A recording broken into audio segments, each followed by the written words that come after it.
These are the 10 best presidents in American history, ranked by their lasting contributions to the country. The 10th best was President John F. Kennedy, an inspiring leader whose key foreign policy accomplishment was confronting the spread of communism in Southeast Asia, Europe, and most notably, Latin America, by forcing the Soviet Union to remove their nuclear weapons from Cuba during the tense 13-day missile crisis in 1962. At home, he promoted the ambitious New Frontier domestic program, promising federal funding for education and aid programs for rural America. This also included pushing for Medicare, which today is one of the most popular government programs, providing health care for America's seniors.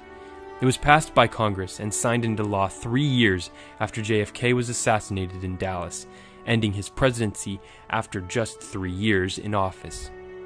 Although James Polk died from cholera 3 months after he left office after serving only 1 term, he got a lot done. He believed in manifest destiny, that American settlers were destined to move westward, and negotiated possession of the Oregon Territory from the British and purchased New Mexico and California from Mexico after defeating them in the Mexican-American War. He restored an independent treasury and was able to enact much of the Democratic policy agenda. Lyndon Johnson grabs the 8th spot on this list for being the last president to pass a massive domestic policy agenda that favored the people. As president, LBJ was responsible for signing the Civil and Voting Rights Acts, declaring a war on poverty, implementing gun control, setting up public broadcasting, enacting Medicare and Medicaid, appointing Thurgood Marshall as the first African-American justice on the Supreme Court, signing an education bill that significantly improved funding to schools, establishing the National Endowments for the Humanities and Arts, protecting 9.1 million acres of federal land, signing, developing, and enforcing the Clean Air Act, and passing comprehensive immigration reform for non-Europeans. Unfortunately, Johnson's standing takes a hit over the Vietnam War, in which he dramatically escalated American involvement from 16,000 to 550,000 combat troops. He did not seek a second term. Under President Dwight Eisenhower, the United States became the world's richest country, and our final 2 states, Alaska and Hawaii, were admitted to the Union. At home, Eisenhower launched the Interstate Highway System, created NASA, along with the Defense Research Projects Agency, which has developed a slew of important technologies, and established strong science education. He was a solid supporter of civil rights and signed the first major civil rights legislation in over 75 years, since 1875.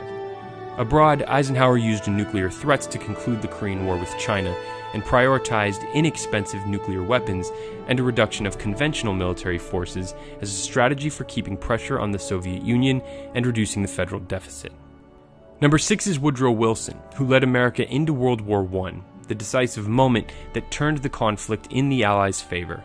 After commanding the Allied victory, he sponsored the League of Nations, an early version of the UN.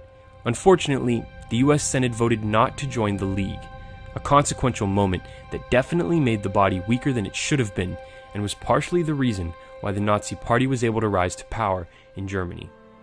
5th is Thomas Jefferson, the founding father who wrote the first draft of the Declaration of Independence. He became America's 3rd president in 1801 after serving as Adams' vice president and the first U.S. Secretary of State under George Washington. He brilliantly doubled the size of the United States by reaching a deal with Napoleon to purchase the Louisiana Territory from France for just $15 million. This area encompassed what eventually became all or part of 15 different states. Though he signed a bill in 1807 banning slave importation into the country, his legacy has been tainted by the fact that he himself owned slaves. 42-year-old Vice President Theodore Roosevelt, taking over after William McKinley was assassinated, was the youngest man to become president. A true progressive, he was the first president to call for environmental conservation and greatly expanded the national park system. His Square Deal also focused on an expansion of consumer protection laws and greater control of corporations. A man of his word, he dissolved 44 monopolistic businesses during his presidency. Teddy's speak softly and carry a big stick policy built up America's Navy, keeping the American military strong but out of wars. After helping Panama win independence, he negotiated U.S. control of the construction of the Panama Canal. Roosevelt won the Nobel Peace Prize for ending the first Great War of the 20th century between the empires of Russia and Japan. George Washington, the first president of the United States, comes in 3rd. His strength as the executive, after leading the country to victory in the Revolutionary War, cemented his status as the father of the country. He kept America out of wars between European powers so that America could mature from its infancy. And his leadership style established many customs that are still in place today, like using a cabinet system to delegate responsibilities and delivering an inaugural address. Franklin Delano Roosevelt, Teddy Roosevelt's fifth cousin, is the second greatest president of all time. FDR was elected president an unprecedented 4 times and served for 12 years until his death. He took office at the depths of the Great Depression, and in his first 100 days in office, aggressively implemented the New Deal programs, and the economy improved rapidly. He successfully led the United States and the Allies, along with Winston Churchill and Joseph Stalin, defeating Hitler and the Axis powers in World War II. The greatest president of all time is Abraham Lincoln. Lincoln was the glue that held the country together as it unshackled itself from what was always going to be the biggest threat to the continuity of the nation, ending the practice of slavery. A challenge so daunting, the Founding Fathers had to leave it for later generations to solve. Assassinated 5 days after General Lee's surrender, Lincoln paid the ultimate price for leading the victorious Union through America's bloodiest conflict.